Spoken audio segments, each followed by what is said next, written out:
Hello.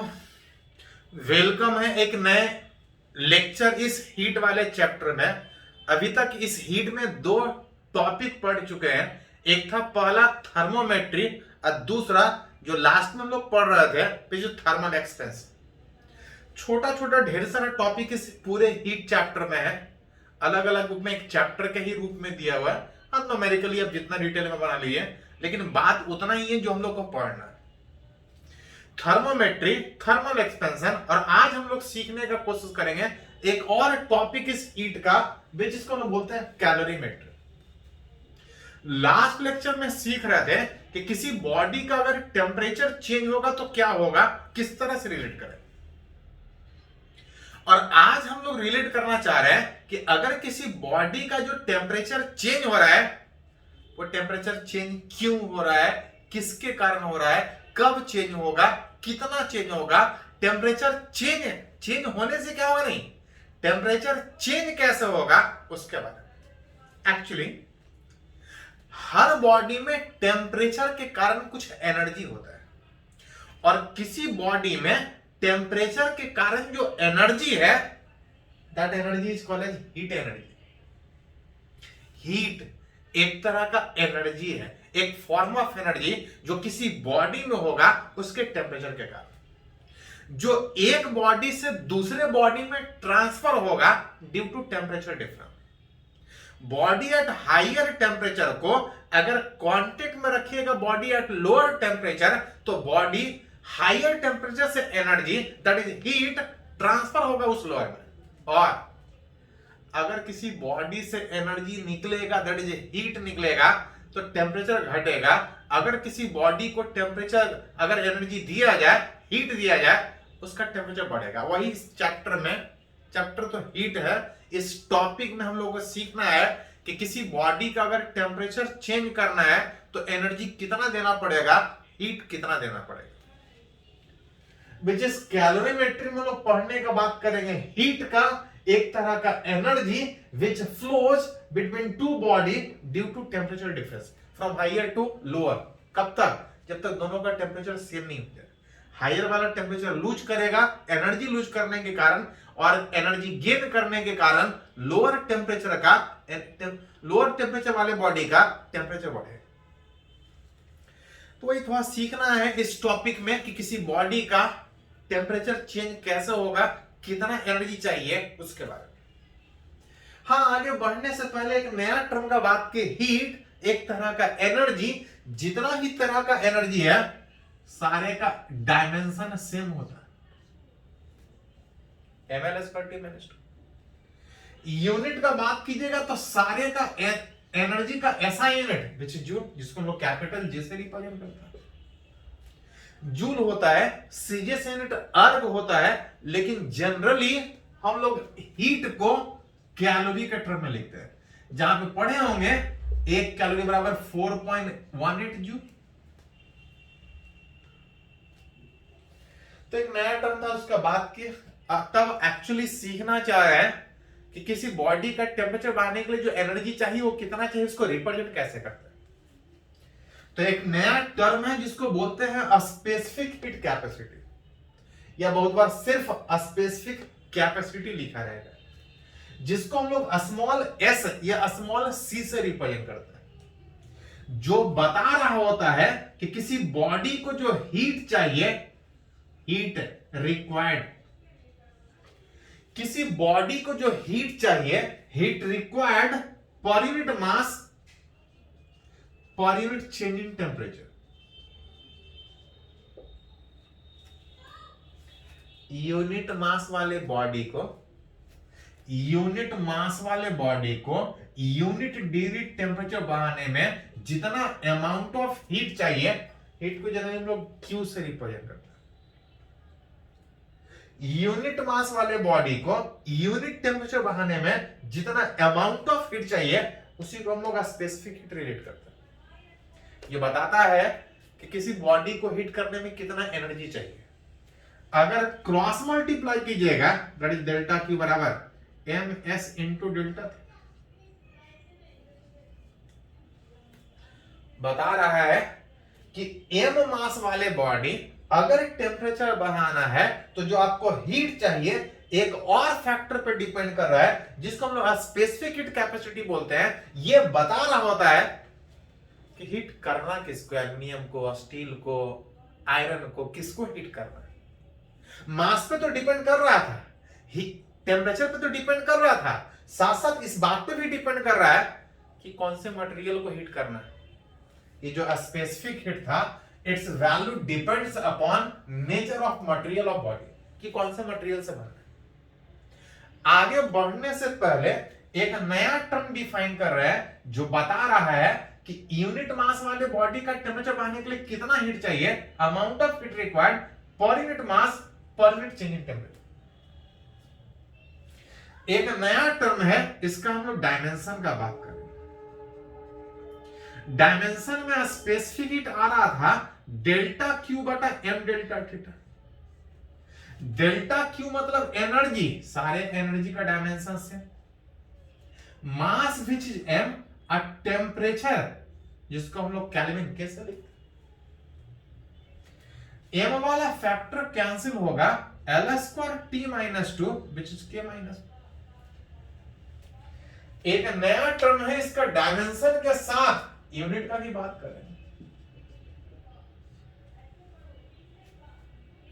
Generally हम लोग specific heat अगर एसआई में बात करें तो एनर्जी जहां इक्वेशन में रहता है तो रिलेशन से ही लिखते हैं। स्पेसिफिक हीट में एनर्जी जूल, अगर एसआई में लिखे joule per unit mass that is पर केजी। ये भी डिवीजन में ही है, पर डिग्री केल्विन। केल्विन में डिग्री यूज नहीं करते हैं, सीधा केल्विन। जूल पर केजी पर केल्विन। लेकिन जनरली हम लोग ऐसा यूनिट के बजाय हम लोग इसका सीरियस के बजाय अदर यूनिट लिख सकते हैं।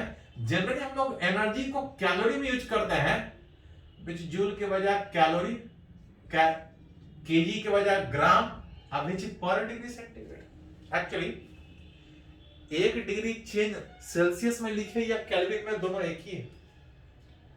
1 डिग्री सेल्सियस बढ़ाने का बात हो या 1 केल्विन, चेंजिंग टेम्परेचर सेल्सियस और केल्विन पे सेम होता है। ऐसा यूनिट ये वाला है, लेकिन हम लोग जनरली कैलोरी में यूज करते हैं। अदर प्रैक्टिकल यूनिट हम लोग हीट को कुछ खाते हैं तो हम नहीं बोलते इतना जूल मिला, जनरली बोलते हैं इतना कैलोरी, इतना एनर्जी हमको मिला। तो किसी बॉडी का टेम्परेचर बढ़ाने के लिए जो हीट चाहिए वो मटेरियल पे डिपेंड कर रहा है। It's value depends upon nature of material. अलग अलग मटेरियल का अलग अलग होगा। एक इक्वेशन है, कभी कभी जरूरत पड़ता है कि अगर मटेरियल सॉलिड है, ये रिलेशन तभी वैलिड है जब सॉलिड है, वो भी हर सॉलिड के लिए नहीं, कुछ केस में नहीं भी वैलिड है, लेकिन जनरली कभी कभी इससे न्यूमेरिकली भी पूछता है। ये रिलेशन सॉलिड के केस में जनरली आप यूज कर सकते हैं कि फॉर सॉलिड किसी मटेरियल का जो एटॉमिक वेट है इनटू जो स्पेसिफिक हीट होगा, दोनों का प्रोडक्ट हमेशा सेम होता है। ये सब जगह नहीं, ये सॉलिड के लिए वैलिड है। मतलब कि जितना ज्यादा एटॉमिक वेट होगा ये नीचे आएगा, स्पेसिफिक हीट उतना कम होगा। Heavier the element laser will be specific heat. अलग अलग एलिमेंट का कभी कभी पूछा जाएगा कि स्पेसिफिक हीट किसका है ज्यादा है किसका कम है, तो आप चाहे तो ये रिलेशंस यूज कर सकते हैं कि जिसका एटॉमिक वेट ज्यादा उसका स्पेसिफिक हीट कम। लेकिन ये रिलेशन सब जगह नहीं, जनरली सॉलिड के केस में यूज करते हैं, वो भी सारे जगह नहीं, कुछ जगह नहीं भी वैलिड है ये रिलेशन। बात था कि ये मटेरियल का नेचर की कौन से मटेरियल को हीट कर रहा है, इसका वैल्यू मटेरियल पे डिपेंड कर रहा था। मटेरियल पे तो डिपेंड करता ही करता है, साथ साथ सेम मटेरियल अगर सॉलिड फेज में है तो कुछ और एनर्जी चाहिए, लिक्विड फेज में है हीट करने के लिए, टेम्परेचर बढ़ाने के लिए कुछ और एनर्जी चाहिए, और अगर गैस फेज में है तो कुछ और चाहिए। मतलब मटेरियल पे तो डिपेंड करता ही करता है कि एल्युमिनियम को हीट कर रहा है क्या स्टील को, साथ साथ उसके फेज पे भी डिपेंड करेगा। For a given material it's value, for a given material it also depends upon its phase या स्टेट, कि वह सॉलिड फेज में कि लिक्विड में गैस में। अलग अलग मटेरियल का अलग अलग, हम लोग जनरली वाटर का यूज करते हैं। हम लोग वाटर का बात करेंगे कि सेम मटेरियल वाटर है, लेकिन सॉलिड स्टेट में होगा तो उसको हीट करने के लिए कुछ और एनर्जी चाहिए। जब वाटर फेज में होगा तो उसको कुछ और चाहिए, और अगर स्टीम में होगा तो कुछ और चाहिए। जब आप वाटर के हीट करने का बात कीजिएगा, अगर वाटर सॉलिड स्टेट में है, दैट इज आइस के फॉर्म में है, तो उसको हीट करने के लिए जो एनर्जी चाहिए, अगर कैलोरी में लिखिएगा तो 0.5 कैलोरी पर ग्राम विच पर डिग्री सेंटीग्रेड। इसका मतलब 1 ग्राम आइस, पर ग्राम का मतलब 1 ग्राम, 1 ग्राम आइस अगर उसका टेम्परेचर 1 डिग्री बढ़ाना है तो आपको जो एनर्जी चाहिए विच इज 0.5 कैलोरी। 1 ग्राम अगर ज्यादा मास है, ज्यादा टेम्परेचर बढ़ाना है तो आपको ज्यादा हीट चाहिए होगा। ये बता रहा है 1 ग्राम आइस का 1 डिग्री टेम्परेचर बढ़ाने में कितना एनर्जी चाहिए, जिसको अगर एसआई में कन्वर्ट कीजिएगा तो ये 2100 joule per KG per degree centigrade में चाहिए। ग्राम को केजी में और कैलोरी को जूल में कन्वर्ट कीजिएगा तो आप कन्वर्ट कर सकते हैं, ये 21 जूल पर केजी पर गैलन। याद करने का जरूरत नहीं है, ये तो हमको दिखाना है कि मटेरियल पे तो डिपेंड करता ही करता है, साथ साथ सेम मटेरियल जब आइस के फॉर्म में है तो कुछ और लिक्विड के फॉर्म में है तो कुछ और। जब लिक्विड के फॉर्म में होगा, दैट इज वाटर के फॉर्म में होगा, उस समय जो स्पेसिफिक हीट होता है विच 1 कैलोरी पर ग्राम पर डिग्री सेंटीग्रेड। मतलब 1 ग्राम वाटर अगर उसका टेम्परेचर 1 डिग्री से बढ़ाना है तो जो एनर्जी चाहिए वो 1 कैलोरी चाहिए। और साथ साथ ये भी ध्यान दीजिएगा कि पर डिग्री जो सेंटीग्रेड है इसका एक स्टैंडर्ड डिफिनीशन है। 1 डिग्री का मतलब कोई भी 1 डिग्री, लेकिन ऐसे तो कैलकुलेशन हम लोग कोई भी 1 डिग्री का बात करेंगे, लेकिन स्टैंडर्ड डिफिनीशन में जो 1 कैलोरी डिफाइन है कि 1 ग्राम वाटर को अगर 1 डिग्री से बढ़ा रहे हैं, वो भी 14.5 डिग्री से 15.5, तो जो एनर्जी चाहिए वो 1 कैलोरी। ये कैलोरी का डिफिनीशन है। What is calorie? तो एक तरह का यूनिट। कितना उसका वैल्यू? तो 1 ग्राम वाटर का 1 डिग्री बढ़ाने में 14.5 से 15.5 डिग्री तक जितना एनर्जी चाहिए होता है उसी को हम लोग 1 कैलोरी बोलते हैं। जिसको जरूरत पड़ेगा तो 4200 joule per KG per degree centigrade लिख सकते हैं। वही वाटर अगर स्टीम फेज में, गैस फेज में हो, गैस फेज का मतलब दैट इज स्टीम के फॉर्म में हो, तो स्पेसिफिक हीट स्टीम का कुछ और चाहिए। इसका जो वैल्यू आता है 0.47 कैलोरी पर ग्राम पर डिग्री सेंटीग्रेड, जिसको अगर कन्वर्ट कीजिएगा 1970 joule per KG per degree centigrade. मतलब स्पेसिफिक हीट बताता था कि कौन से मटेरियल को हीट कर रहा है, वो भी पूरे मटेरियल नहीं, 1 ग्राम 1 डिग्री टेम्परेचर बढ़ाने के लिए जितना एनर्जी चाहिए वो स्पेसिफिक हीट कहलाएगा। इसका वैल्यू मटेरियल पे डिपेंड कर रहा था, साथ साथ मटेरियल पे तो डिपेंड कर ही रहा था, अब उस मटेरियल के कौन से फेज में वो मटेरियल है उस पर भी डिपेंड करेगा। वाटर हमेशा हम लोग यूज करते हैं, याद करने का जरूरत नहीं है। एग्जाम में, स्टैंडर्ड एग्जाम में, कभी कभी नहीं दिया तो अलग बात है, लेकिन स्टैंडर्ड किसी भी एग्जाम में ये सारा डाटा आपको दिया हुआ रहता है, रटने का जरूरत नहीं। हाँ, क्वेश्चन बनाइएगा तो ये सब याद हो जाता है, लेकिन ये सब रटने का जरूरत नहीं है। क्वेश्चन में दिया हुआ रहेगा कि स्पेसिफिक हीट आपको कितना लेना है। जैसे स्टीम का स्पेसिफिक हीट इतना होता है, लेकिन कैलकुलेशन में लोग जनरली 0.5 लेंगे। अगर 0.47 लिखा है तो क्वेश्चन में लेना पड़ेगा, लेकिन अगर कुछ नहीं लिखा है, ये जनरली हम लोग 0.5 ही लेते हैं, थोड़ा कैलकुलेशन सिंपल मानने के लिए। इसको थोड़ा सा नोट कीजिए तो और आगे हम लोग कंटिन्यू करते हैं।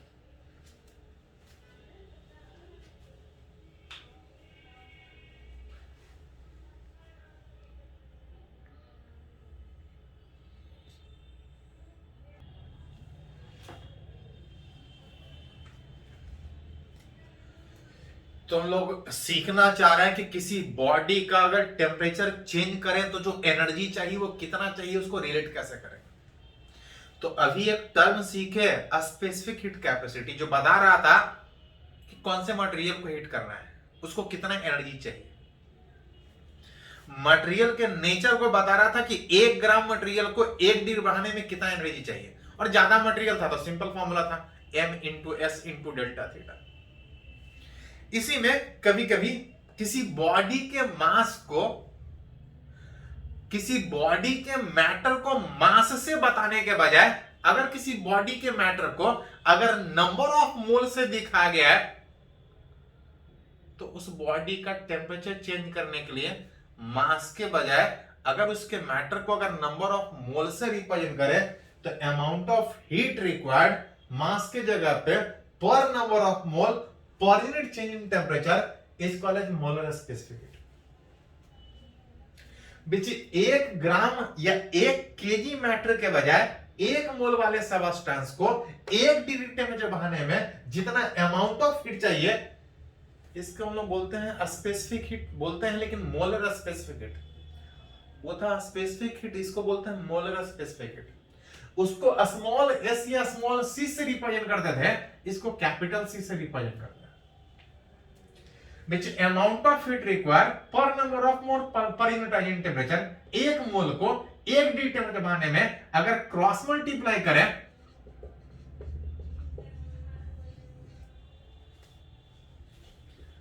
n मोल वाले मटेरियल को अगर टेम्परेचर बढ़ाना है, तो कौन सा मटेरियल है ये मटेरियल को बताएगा, लेकिन ये मटेरियल को तब बताएगा जब बॉडी के मैटर को मास से बजाय नंबर ऑफ मोल से रिप्रेजेंट करें। एस किसी बॉडी के मास को, किसी बॉडी के मैटर को जब मास से लिख रहे थे, तो डेल्टा क्यू बराबर एमएस डेल्टा थीटा। अगर उसी बॉडी को मास से लिखने के बजाय अगर नंबर ऑफ मोल से लिख रहे थे, तो जो अमाउंट ऑफ हीट चाहिए था एनसी इंटू डेल्टा थीटा। ये भी यूज कर सकते हैं, ये भी यूज कर सकते हैं। ये तब यूज कर सकते हैं जब मास के टर्म में हो, ये तब यूज कर सकते हैं जब नंबर ऑफ मोल के टर्म में, जिसमें डेल्टा थीटा को अगर हटा दे, m इंटू एस बराबर नंबर ऑफ मोल को अगर मास बाई मोलर मास के टर्म में लिखे, m वाला फैक्टर हट जाएगा। अतः आप लिख सकते हैं कि अगर किसी बॉडी का अगर स्पेसिफिक हीट पता है, तो उसका मोलर स्पेसिफिक हीट निकाल सकते हैं सिंपली। हमको मल्टीप्लाई करना पड़ेगा उसके मोलर मास। तो कभी कभी जरूरत पड़ेगा कि बॉडी का स्पेसिफिक हीट दिया हो, आपको मोलर स्पेसिफिक हीट चाहिए, और मोलर स्पेसिफिक हीट दिया हो, स्पेसिफिक हीट चाहिए, वहां से मोलर मास से मल्टीप्लाई कर सकते। इसी में टर्म है विच इज थर्मल कैपेसिटी, या इसको हीट कैपेसिटी बोलते हैं। अभी देख रहे थे कि किसी बॉडी का टेम्परेचर चेंज करने के लिए जो एनर्जी चाहिए, उसके लिए बताना पड़ेगा कि बॉडी में मैटर कितना है, कितना मैटर है, कौन सा मैटर है, और साथ साथ ये भी बताना पड़ेगा टेम्परेचर कितना चेंज करना है। कौन सा मैटर, कितना मैटर बताने के बजाय अगर सीधा सीधा अगर किसी बॉडी को बताए कि एक बॉडी है, अंदर क्या छोड़ दे, ये एक बॉडी है और किसी बॉडी का टेम्परेचर चेंज करने के लिए इतना एनर्जी चाहिए, कौन सा बॉडी नहीं, ये एक बॉडी है, इसका टेम्परेचर चेंज करने के लिए इतना एनर्जी चाहिए। अगर सीधा बॉडी को रिप्रेजेंट करें, कौन सा मैटर, कितना मैटर, उसको भूल जाए, सीधा बात करें कि ये बॉडी क्या है, उसको टेम्परेचर चेंज करने के लिए कितना चाहिए, तो वहां पे एक टर्म लोग बात करते हैं थर्मल कैपेसिटी या heat capacity, which is heat required to raise the temperature of a given body। कौन सा मैटर नहीं, फॉर अ बॉडी, अंदर क्या है, कितना है, कोई फर्क नहीं पड़ता है। एक बॉडी का 1 डिग्री टेम्परेचर बढ़ाने में चेंज इन टेम्परेचर, एक बॉडी का 1 डिग्री टेम्परेचर बढ़ाने में अमाउंट ऑफ हीट रिक्वायर्ड पर यूनिट चेंज इन टेम्परेचर सीधा बताएगा कि बॉडी कौन सा है और उसको कितना टेम्परेचर बढ़ाने के लिए एनर्जी चाहिए। दैट इज इसको बोलते हैं थर्मल कैपेसिटी। अंदर क्या है उससे कोई फर्क नहीं पड़ेगा, बॉडी ये है, 1 डिग्री बढ़ाने के लिए इतना एनर्जी चाहिए, and that energy is called thermal capacity या हीट कैपेसिटी। 1 डिग्री बढ़ाने के लिए इतना, तो जितना ज्यादा टेम्परेचर बढ़ाना सिंपली मल्टीप्लाई होगा, अंदर क्या है कौन सा मैटर है उसको भूल जाइए। तो कभी कभी इस तरह से भी रिप्रेजेंट करना रहे, जिसको थोड़ा सा numerically delta Q by delta theta अगर लिखना हो तो लिख सकते हैं m into S, that is thermal capacity. Number of मोल के टर्म में लिखना हो तो n इंटू कैपिटल्स। इसी में एक टर्म और है, इसको बोलते हैं वाटर इक्विवेलेंट। एक्चुअली देख रहे थे कि किसी बॉडी का टेम्परेचर बढ़ाने के लिए जो एनर्जी चाहिए आपको बहुत कुछ बताना पड़ रहा था, कौन सा मैटर, कितना से टेम्परेचर बढ़ाना है। अगर वो सब दिया है तो ठीक है, नहीं तो इस तरह से भी दिखा सकते हैं। मटेरियल गायब कर दीजिए, पूरे बॉडी को बताइए कि ये बॉडी है, इसका 1 डिग्री बढ़ाने के लिए इतना एनर्जी चाहिए, तो ज्यादा डिग्री बढ़ाना है तो ज्यादा एनर्जी निकालना पड़ेगा। उसी में कि कौन सा बॉडी कितना कैसा मटेरियल, उसको बनाने के बजाय कभी कभी बॉडी को रिप्रेजेंट किया जाएगा वाटर के टर्म में। हीट दे रहा होगा किसी बॉडी का, टेम्परेचर चेंज हो रहा होगा किसी बॉडी का, लेकिन यह बताने के बजाय कि कौन सा बॉडी है, कैसा बॉडी है, कितना बॉडी है, बोला जाएगा इसके बदले वाटर दिया हुआ है,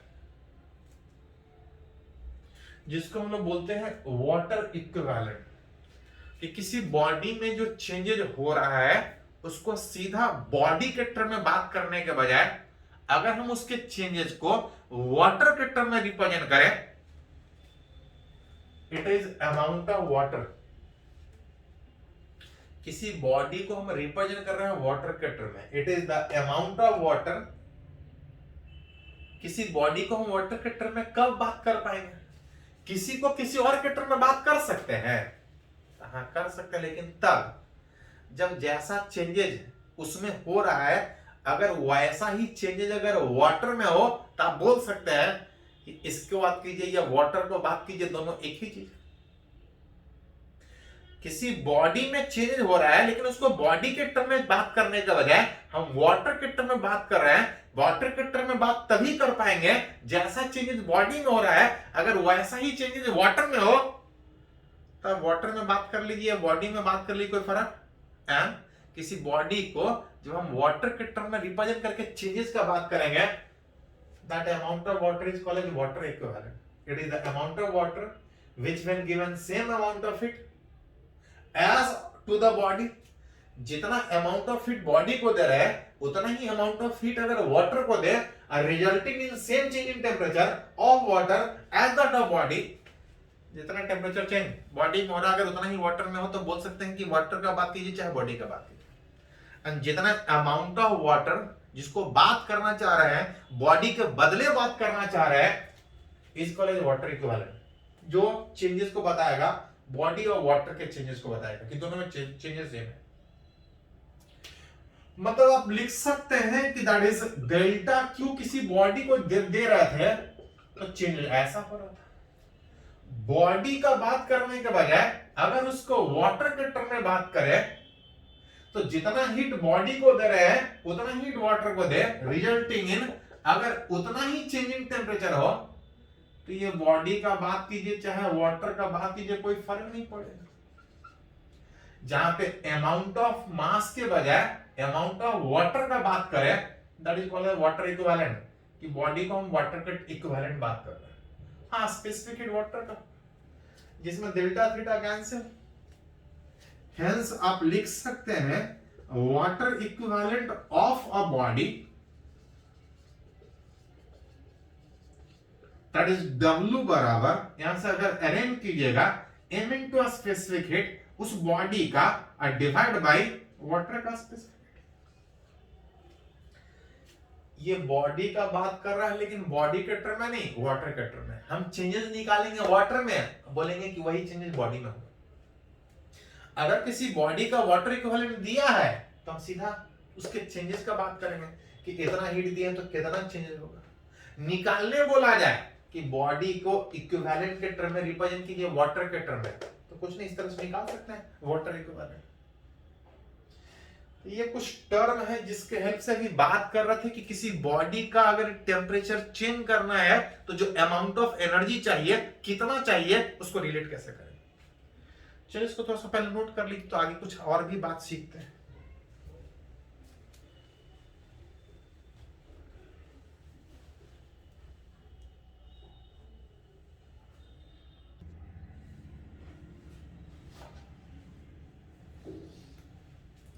तो अभी जो कुछ पॉइंट हम लोग सीखे थोड़ा सा न्यूमेरिकली इस पे बात करते हैं। बोल रहा है एक certain substance has a mass of 50 ग्राम पर मोल। 50 ग्राम पर मोल कहने का मतलब एक मोल का इतना मास, मतलब उसका मोलर मास दिया। एक मोल मटेरियल का mass that is molar mass, molecular weight दिया। ये तो दिया है, साथ साथ और भी दिया है कि 300 joule of heat is added to 25 gram of this substance. जो मटेरियल दिया है अगर उसके 25 ग्राम मटेरियल का अगर इतना हीट दें तो टेम्परेचर बोल रहा है इतना से इतना तक बढ़ रहा है, मतलब कुछ पूछ रहा है what is the thermal capacity. Thermal capacity that is heat capacity. अभी थोड़ा देर पहले बात किए थे कि सीधा सीधा बताता है कि किसी बॉडी का जो हीट फॉर अ बॉडी जो अमाउंट ऑफ हीट चाहिए पर यूनिट चेंज इन टेम्परेचर। किसी बॉडी का टेम्परेचर 1 डिग्री चेंज करने में अंदर क्या है उससे नहीं फर्क, मैटर क्या है कोई फर्क नहीं, ओवरऑल ये एक बॉडी है, उस बॉडी को 1 डिग्री टेम्परेचर बढ़ाने में जितना हीट चाहिए that is called thermal capacity. Amount of heat दिया है 300 जूल चाहिए। अब टेम्परेचर कहां से कहां तक चेंज हो रहा है, तो 45 से 20, 25 से 45।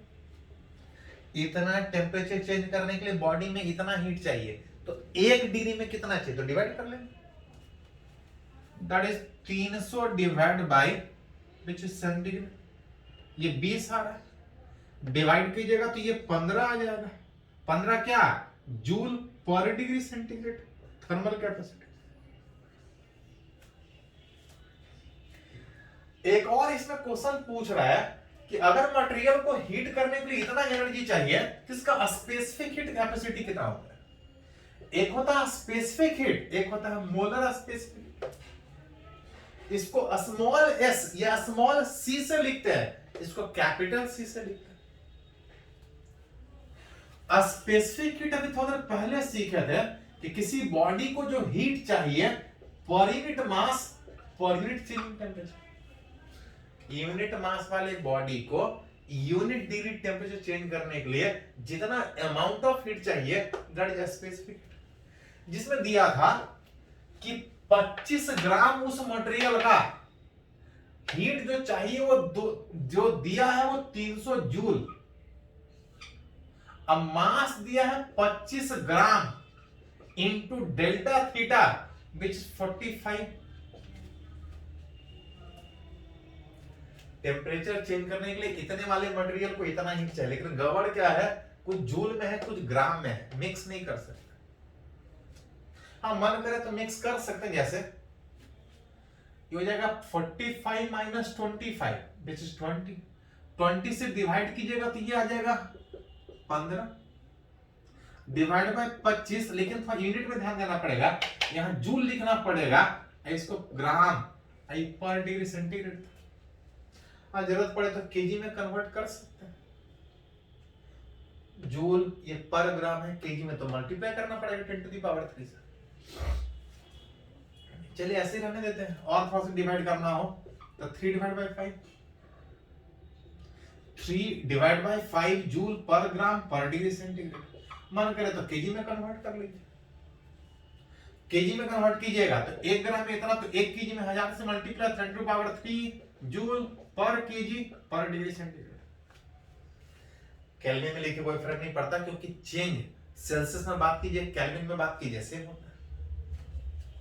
यहां पे स्पेसिफिक हीट निकालने बोला गया था, इस बार मोलर स्पेसिफिक हीट, जिसमें पढ़े थे कि बॉडी के मैटर को मास से लिखने के बजाय अगर नंबर ऑफ मोल के टर्म में लिखे तो अमाउंट ऑफ हीट चाहिए per number of mole that is called as molar specific heat.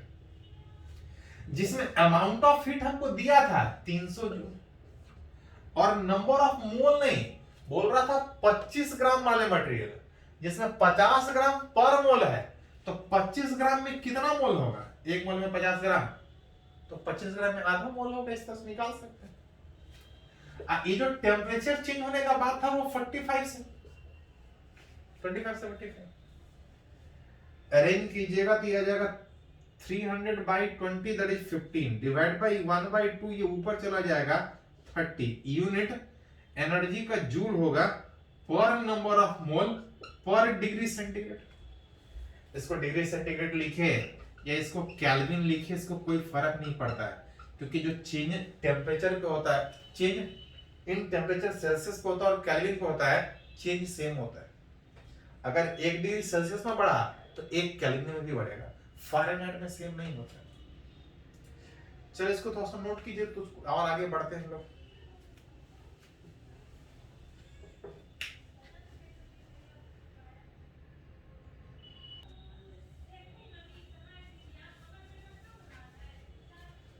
तो हम लोग सीख रहे हैं अभी तक कि किसी बॉडी का टेम्परेचर चेंज करने के लिए कितना amount of energy that is heat चाहिए, उसको रिलेट कैसे करेंगे। एक और पॉइंट है, एक्चुअली जब आप किसी बॉडी को हीट करते हैं, जैसे मान लेते हैं आइस को हीट करते हैं,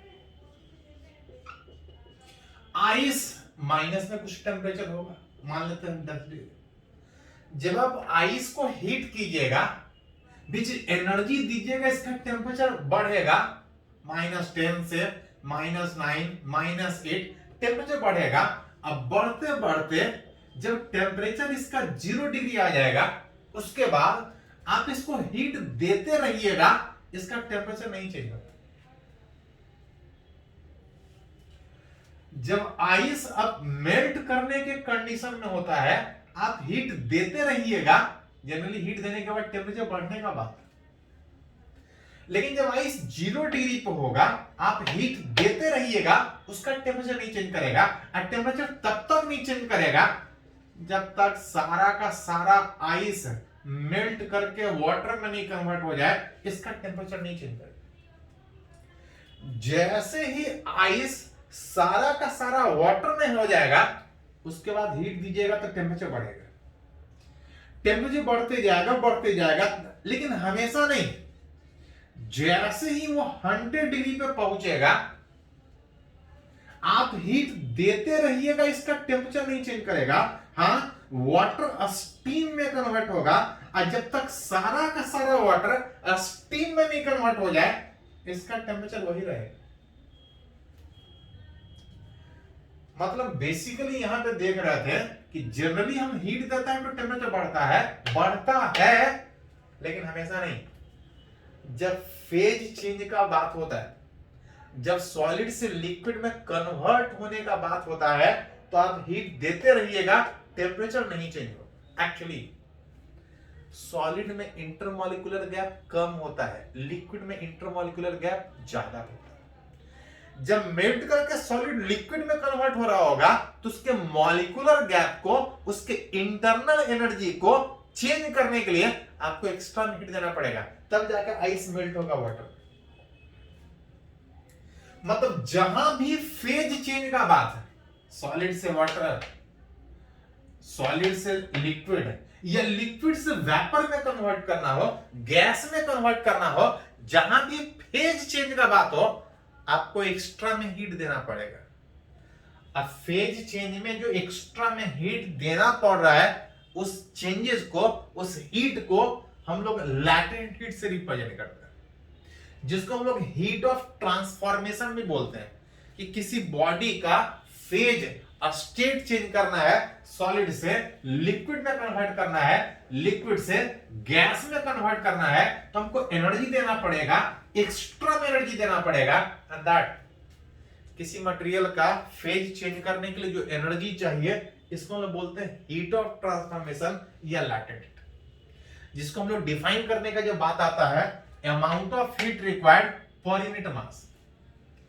लैटेंट हीट को L से रिप्रेजेंट करते हैं, विच amount of heat required per unit mass.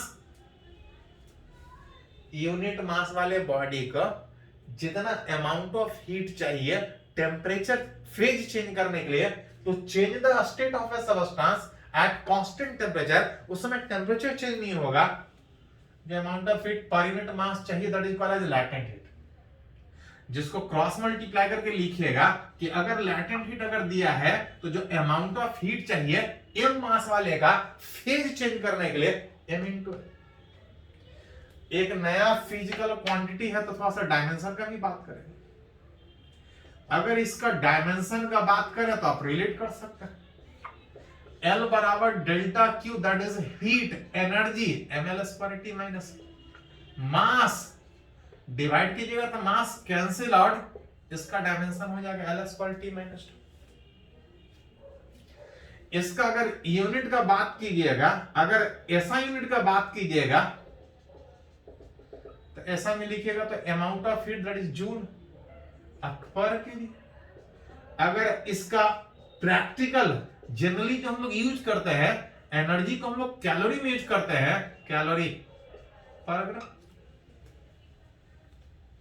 मतलब किसी मटेरियल का, ही तो अभी आइस का समझ रहे थे, दूसरे किसी भी मटेरियल जैसे आयरन को भी अगर हीट करना हो, हीट कीजिएगा टेम्परेचर बढ़ेगा, लेकिन हमेशा नहीं, जब वो मेल्ट कर रहा होगा हीट देते रहेगा, टेम्परेचर नहीं चेंज करेगा तब तक जब तक सारा का सारा आयरन मेल्ट नहीं कर जाए। तो सारे मटेरियल में बिहेवियर एक ही जैसा होता है। It's value depends upon nature of material. अलग अलग मटेरियल को फेज चेंज करने के लिए अलग अलग एनर्जी चाहिए। आइस को मेल्ट करना आसान है, कम एनर्जी चाहिए। आयरन को मेल्ट करना मुश्किल है, ज्यादा एनर्जी आपको चाहिए होगा। It's value depends upon nature of material of body, कौन से मटेरियल को हीट करने का बात है, उसके फेज चेंज करने का बात है। मटेरियल पे तो डिपेंड करेगा ही करेगा, साथ साथ इस बात पे भी डिपेंड करेगा कि कौन से फेज चेंज का बात है। सॉलिड से लिक्विड है या लिक्विड से गैस है, कौन से फेज चेंज का है, मटेरियल पे तो डिपेंड करेगा ही करेगा। For a given material it's value also depends upon its phase change, उसका स्टेट।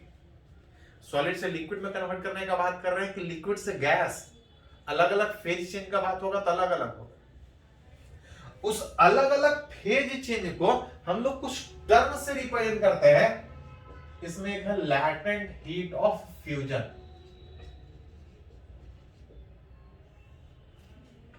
जिसको जनरली हम लोग LF से रिप्रेजेंट करते हैं कि अगर किसी मटेरियल को अगर हीट करना है, फेज चेंज सॉलिड से लिक्विड में कन्वर्ट करना है, तो जो अमाउंट ऑफ एनर्जी चाहिए, जो amount of energy per unit mass चाहिए, that is latent heat.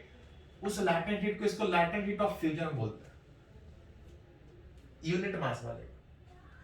Heat देंगे तो सॉलिड से लिक्विड में जाएगा, हीट निकालेंगे तो लिक्विड से सॉलिड में जाएगा। एंड दैट लैटेंट हीट को हम लोग बोलते हैं लैटेंट हीट ऑफ फ्यूजन। जैसे एग्जांपल अगर बात करें, फॉर आइस से अगर वाटर में कन्वर्ट करना, तो जो लैटेंट हीट ऑफ फ्यूजन होता है वो 80 कैलोरी पर ग्राम। 80 कैलोरी पर ग्राम का मतलब अगर 1 ग्राम अगर आइस आपके पास है सिंपल, अगर उसका फेज चेंज करना है, फेज चेंज 0 पे होता है, 0 डिग्री पे आइस है, सिर्फ उसको मेल्ट करना है, तो आपको कितना अमाउंट ऑफ एनर्जी चाहिए, विच 80 कैलोरी आपको चाहिए। इसी में एक और बात करते हैं, लैटेंट हीट ऑफ वेपोराइजेशन। अगर किसी मटेरियल का फेज चेंज का जो बात है, अगर लिक्विड से अगर गैस में फेज चेंज का बात है, तो that latent heat which amount of heat per unit mass, that latent heat अगर लिक्विड से गैस में जाना है, हीट पॉजिटिव में देना पड़ेगा, गैस से लिक्विड में लाना है, हीट निकालना पड़ेगा, लेकिन दैट लैटेंट हीट इसको बोलते हैं लैटेंट हीट ऑफ वेपोराइजेशन। जैसे अगर एग्जांपल अगर बात करें, फॉर अगर वाटर से अगर स्टीम बनाना है, तो आपको लैटेंट हीट जो देना पड़ेगा ये 540 कैलोरी पर ग्राम। मतलब 1 ग्राम अगर आपके पास अगर वाटर खौलता हुआ वाटर है 100 डिग्री पे है, अगर उसको सिंपल वेपोराइज करना है तो 540 एक्स्ट्रा में हीट देना पड़ेगा, तब जाके वो वेपोराइज होगा। मटेरियल पे डिपेंड कर रहा था, और सेम मटेरियल का इस बात पे भी डिपेंड करेगा कि फेज चेंज क्या हो रहा है। हाँ, एक दो प्रोसेस है, एक है sublimation process,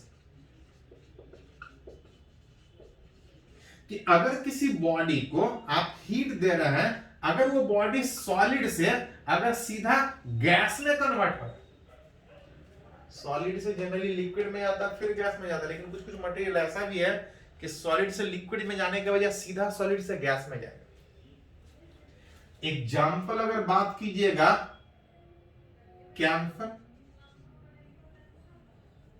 burning of camphor,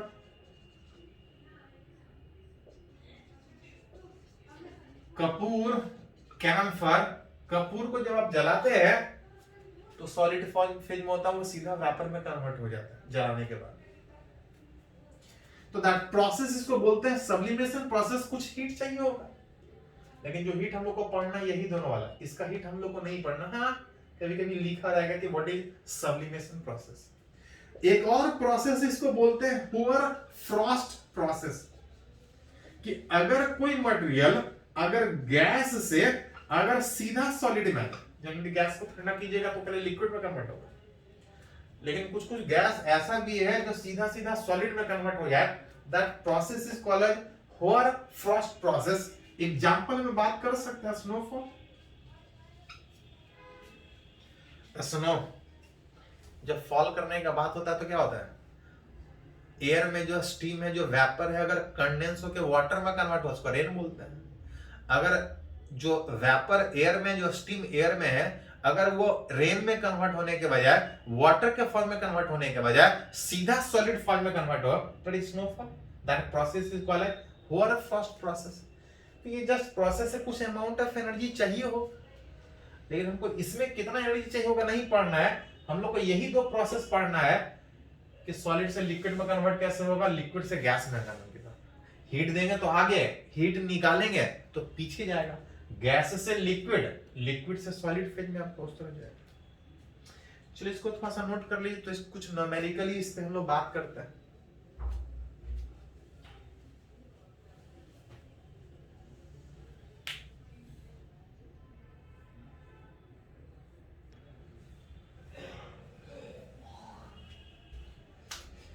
तो अभी जितना भी हम लोग सीखे उसको एक न्यूमेरिकली से रिलेट करते हैं।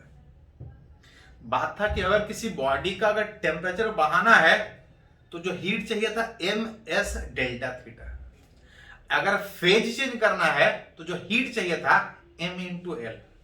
इसको एक न्यूमेरिकल एग्जांपल से समझते हैं। जैसे क्वेश्चन दिया है, बोल रहा है find the heat that is energy required to convert 10 gram of ice, ice -50 degree पे है, 10 ग्राम आइस -50 डिग्री पे है, बोल रहा है इसको स्टीम में कन्वर्ट करना है, 200 डिग्री पे कन्वर्ट करना है। पूछ रहा है कितना अमाउंट ऑफ हीट चाहिए। जब आप एनर्जी उस आइस को दीजिएगा जो कि आइस -50 डिग्री पे है, हीट दीजिएगा, तो क्या सीधा स्टीम में कन्वर्ट होगा? तो सीधा स्टीम में कन्वर्ट होने का बात होता अगर सेम फेज में चेंज का बात होता। आइस सॉलिड फेज में, अगर सॉलिड ही फेज में चेंज का बात होता तो जो एनर्जी चाहिए होता हम सीधा सीधा एम एस डेल्टा थीटा लिख लेते। लेकिन ये आइस सॉलिड फेज में और ये स्टीम वेपर गैस फेज में, फेज चेंज करने में एक्स्ट्रा एनर्जी चाहिए, सीधा कन्वर्ट नहीं कर सकते, एक एक करके तोड़ के करना पड़ेगा। आइस -50 डिग्री पे है, हीट दीजिएगा, इसका टेम्परेचर बढ़ेगा, टेम्परेचर तब तक बढ़ेगा जब तक 0 डिग्री पे नहीं पहुंचे। जैसे ही टेम्परेचर 0 डिग्री पे पहुंचा, इसको हीट करने के लिए हमको और देना पड़ेगा, लेकिन हीट देते रहेंगे,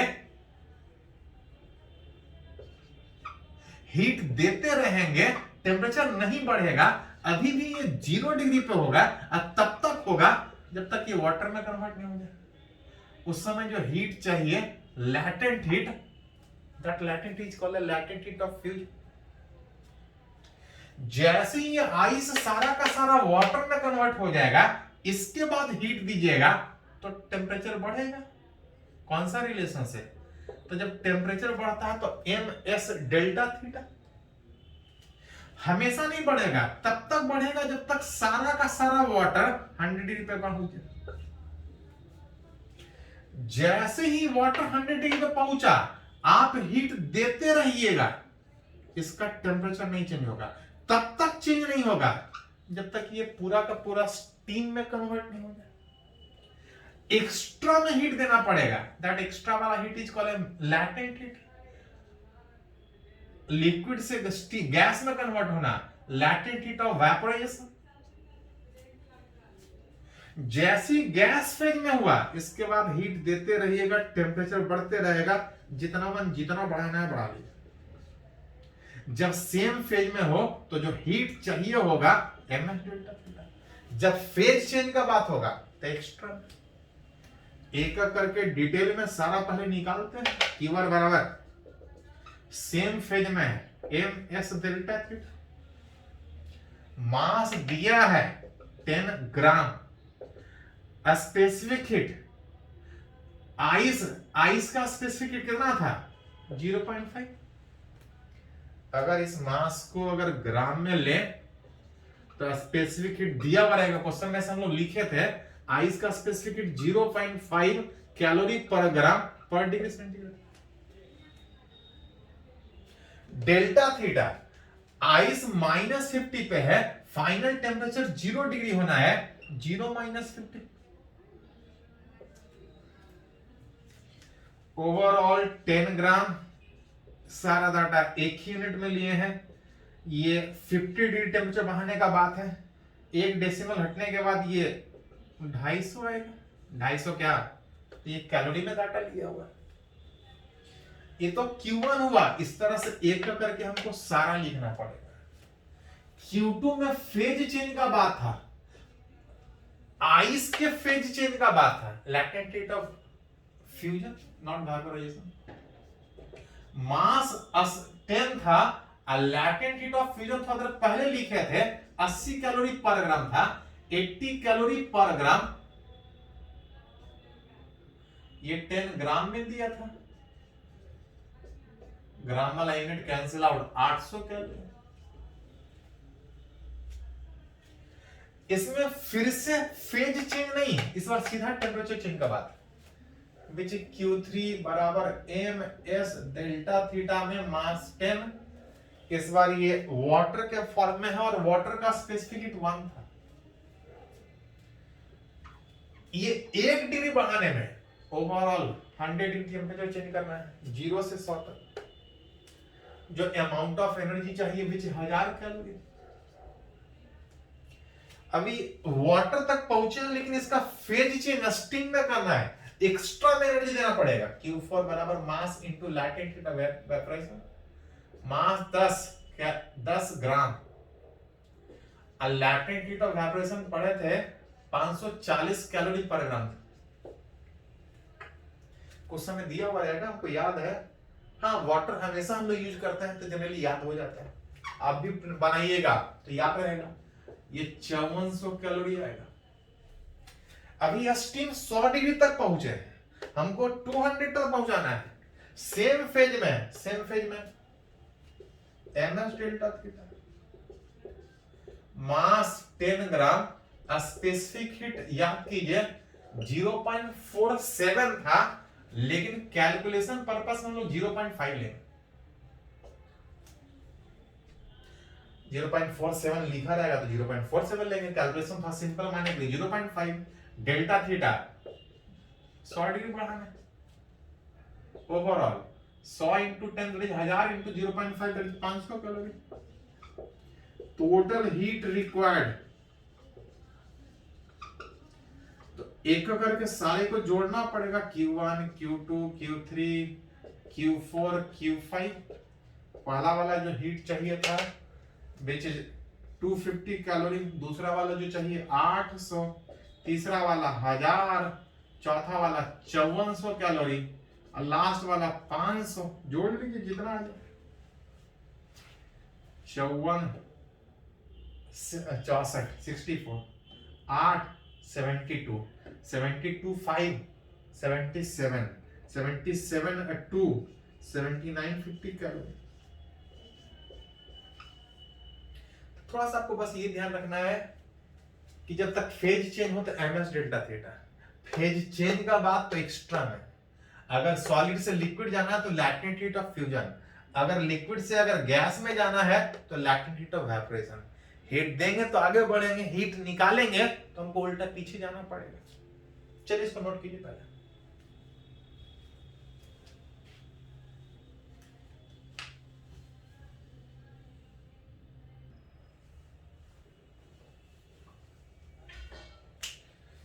तो अभी हम लोग सीख रहे थे कि सॉलिड और लिक्विड और गैस फेज चेंज में कितना एनर्जी लगातार चेंज कर रहा हूं, कैसे एनर्जी निकालने का बात होगा। तो अभी सीख रहे थे कि किसी बॉडी का टेम्परेचर चेंज करने के लिए कितना अमाउंट ऑफ एनर्जी चाहिए, और भी इसमें हम लोग को पढ़ना है। लेकिन उससे पहले एक छोटा सा टर्म हम लोग बात करेंगे। एक ग्राफ है जो कभी कभी पूछा जाता है कि अगर किसी बॉडी को कुछ मास होगा, अगर हीट बराबर रेट से अगर प्रोवाइड करें, एक यूनिफॉर्म तरीके से हीट दें, तो हीट देंगे तो चेंज होगा। टेम्परेचर समय के हिसाब से चेंज करेगा, और टाइम के हिसाब से जो टेम्परेचर किसी बॉडी का चेंज हो रहा है, अगर उसको ग्राफिकली रिप्रेजेंट करें, दैट इज इसको बोलते हैं हीटिंग कर्व। टेम्परेचर समय के हिसाब से किस तरह से चेंज होगा। जनरली अगर बात करें तो बॉडी सॉलिड से स्टार्ट होगा। हाँ, अगर लिक्विड से स्टार्ट हो, बोले लिक्विड ही है तो कुछ नहीं, थोड़ा सा आगे से सोचेंगे, अभी तो सॉलिड से बात करेंगे। अगर फॉर सॉलिड स्टेट, फॉर अगर बॉडी अगर सॉलिड है, उसको अगर हीट बोल रहा है कांस्टेंट रेट, रेट मतलब per unit time, per unit time अगर इतना है तो कुछ देर तक हीट दिया हम, हीट देंगे। अगर सॉलिड में है, सेम फेज में है, टेम्परेचर बढ़ेगा, ms डेल्टा। अब तक रिलेट करना चाहें कि जो टेम्परेचर उस बॉडी का है उस समय के हिसाब से कैसा change, delta theta by delta T अगर रिलेट करें तो देख सकते हैं P बाई ms। जिसको अगर ग्राफिकली लिखना हो तो टेम्परेचर y एक्सिस के तरफ, टाइम x एक्सिस के तरफ अगर बराबर रेट से हीट कर रहे हैं तो P by m into s, ये कांस्टेंट आ जाएगा सारा वाला। मतलब जो ग्राफ आएगा y is equal to mx के फॉर्म में, ग्राफ का स्टेटमेंट अगर कांस्टेंट रेट से हीट कर रहा है, कांस्टेंट रेट से हीट कर रहा है, तो इस ग्राफ का जो स्लोप होगा, पाई बाई एक्स बराबर कांस्टेंट में ग्राफ का ये स्लोप बताता है tan थीटा। जो tan थीटा होगा, दैट इज जो tan थीटा होगा इज इनवर्सली प्रोपोर्शनल टू, मतलब किसी मटेरियल का स्पेसिफिक हीट जितना ज्यादा, ये तब का है जब सॉलिड फेज में, ये तब का था जब सॉलिड फेज में है। हीट टाइम बढ़ेगा, हीट ज्यादा मिलेगा, टेम्परेचर बढ़ेगा, हमेशा नहीं, तब तक बढ़ेगा जब तक ये मेल्टिंग पॉइंट तक नहीं पहुंचे। जैसे मेल्टिंग पॉइंट तक पहुंचेगा उसके बाद टेम्परेचर नहीं बढ़ेगा। इतने देर तक जो ग्राफ का स्लोप होगा, which is tan theta is inversely proportional to specific heat, किसी मटेरियल का जितना ज्यादा स्पेसिफिक हीट होगा, tan theta उतना कम हो। जैसे ही वह सॉलिड फेज के लास्ट में मेल्टिंग पॉइंट तक पहुंचेगा, वो मेल्ट कर रहा है। ड्यूरिंग मेल्टिंग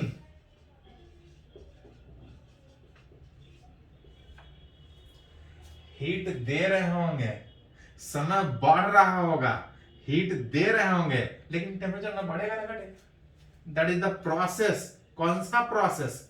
मेल्टिंग का प्रोसेस। ये तब तक होगा जब तक सारा का सारा मेल्ट नहीं कर जाए। तो कभी पूछा जाता है कितने देर में मेल्ट होगा। हीट उसको दे रहे थे, बराबर रेट से दे रहे थे, लेकिन वो टेम्परेचर बढ़ने के बजाय मेल्ट हो रहा था। कौन सा रिलेशन से? तो m into latent heat of fusion. Delta T कितने देर तक? तो डेल्टा टी बराबर, डेल्टा टी बराबर अगर लिखिएगा तो आ जाएगा m into L F by P, which is directly proportional to latent heat of fusion.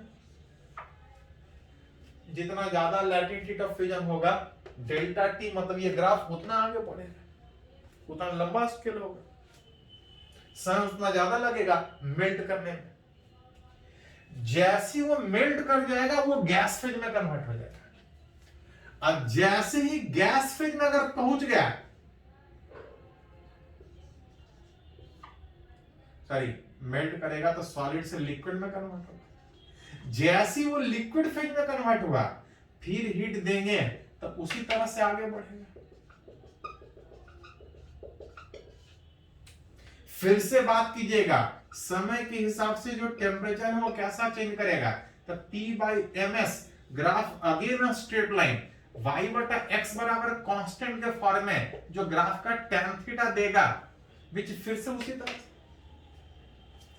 Graph again straight line उस तरह से, विच ये लिक्विड फेज में, विच जो tan थीटा होगा उस ग्राफ का is inversely proportional to specific. यहां पे जो tan थीटा होगा is inversely proportional to specific solid वाला, आइए लिक्विड का। ये लिक्विड फेज में तब तक रहेगा जब तक वो बॉइलिंग पॉइंट तक नहीं पहुंच जाए। जैसे ही बॉइलिंग पॉइंट पर पहुंचेगा हीट देते रहिएगा, टेम्परेचर नहीं बढ़ेगा, बीच ये हो जाएगा वेपोराइजेशन का प्रोसेस।